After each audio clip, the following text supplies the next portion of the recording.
understand that, but what I'm looking at is the value chain itself. I mean, we understand the value chain. Sure. We're looking at the fact that land, for instance, is a finite resource, and that, for many years, many families, small families have owned portions of land where they've farmed. So if you're having, say, big businesses coming to, say, do the actual farming, Sure. what you most likely might get in that situation is most times taking over most of the land, possibly almost relegating the small farmers, as it were. And if you know that it's also on a production scale, oftentimes the more you produce, the lesser your costs are, and you definitely will be able to put out food at a cheaper rate, and that could actually drive the small farmers in. I'm not sure. Well, if you feel that way, then maybe the things that we don't understand, because if you look at certainly data and all that has happened to date does not speak to what you've just described. Maybe you're saying that, look, let's be careful, and maybe the message I'm getting from you is let's be sensitive to the people who are already farming. Let's be sensitive, like when we do things on a large scale, that we don't end up pushing people out or oppressing people. But like I said before, if I come in and I have to take 1 or 2 or 3 or 4 or 5,000 hectares of land to farm, which is a lot, then if I happen to take over an existing farm, I'm hoping, and it has happened before from what I know, whereby the local village itself actually negotiates, the Bale or whatever, they actually negotiate and say that, look, okay, we're either going to let you have the land or we're going to allow this person or this farmer to participate. You find that the size of land that the typical farmer, as we know him today, that deals with, is very, very, very small compared to the kind of things we're talking about.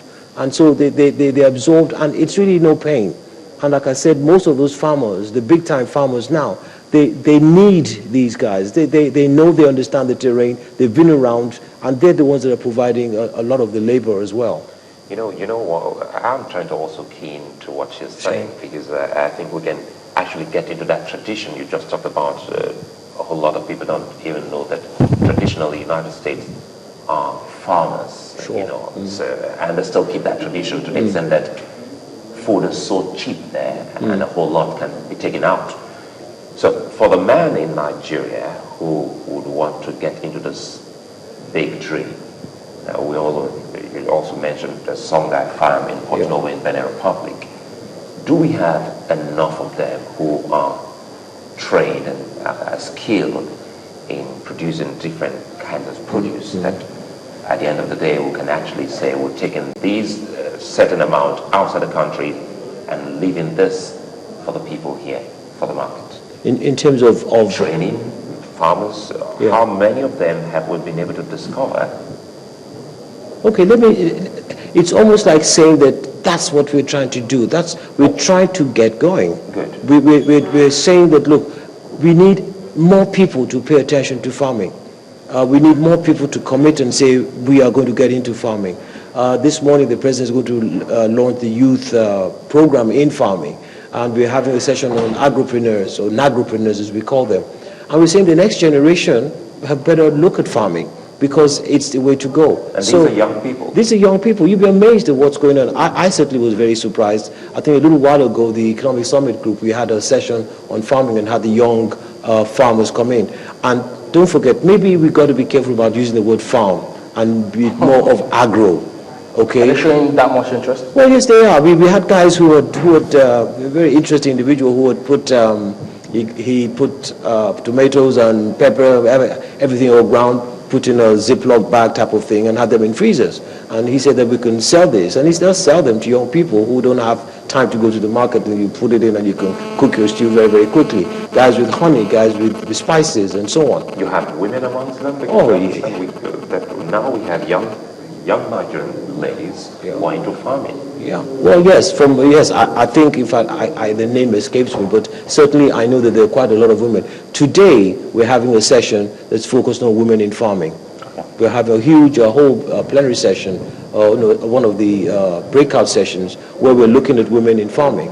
And we've got a whole range from the chief executive of Stanbic, who is a lady, Shora David Bola, and she's going to be talking about the kind of financing that is available where women might want to get into farming. So I think we do recognize this, and I'm sure you know that is very important. We have people, skilled people, people with dreams, drive, but the resources to actually actualize that is missing. Yes, I know, and that again is we in as much as we talk about farming, let's not separate the business case must always be there.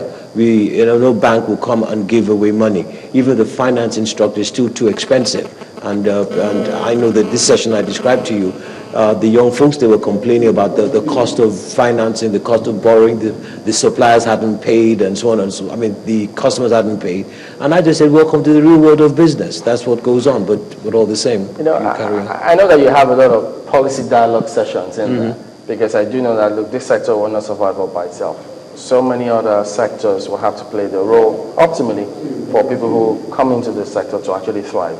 Let me skip the land use part and talk about the challenge of electricity.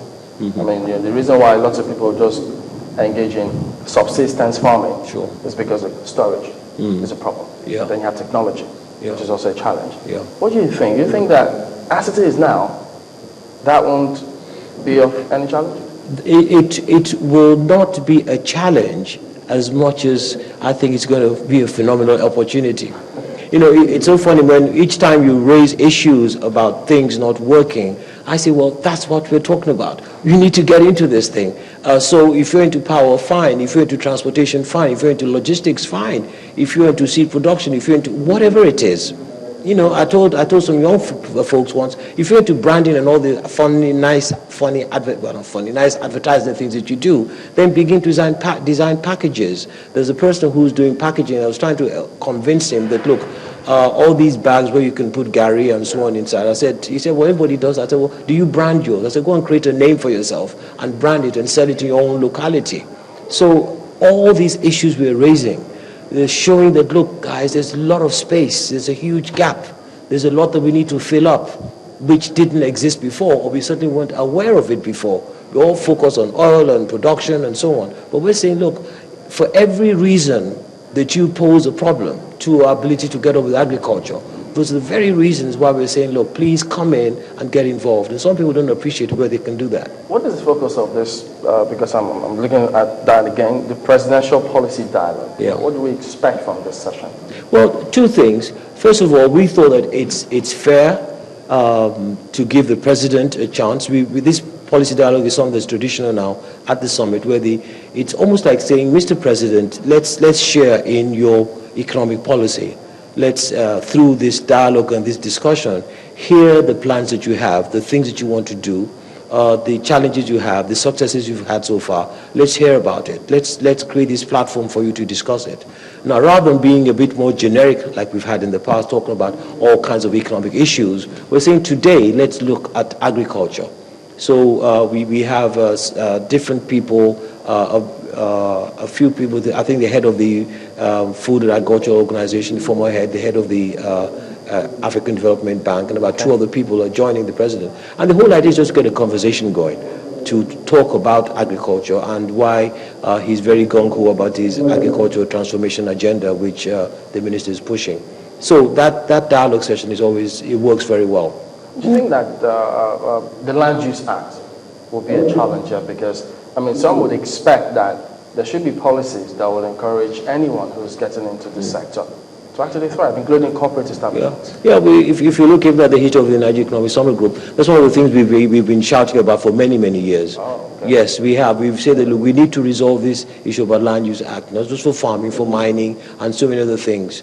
And I'm not sure the jury is out. I think the jury is still out on that issue. But, you know, this represents some of the things we keep talking about, and people say, oh, Economic Summit Group, you guys sound like a scratch record, you're saying the same thing over and over again. And I would say, we'll keep on talking about these things until somebody listens and does it, then we'll move on to the next thing that needs to be done.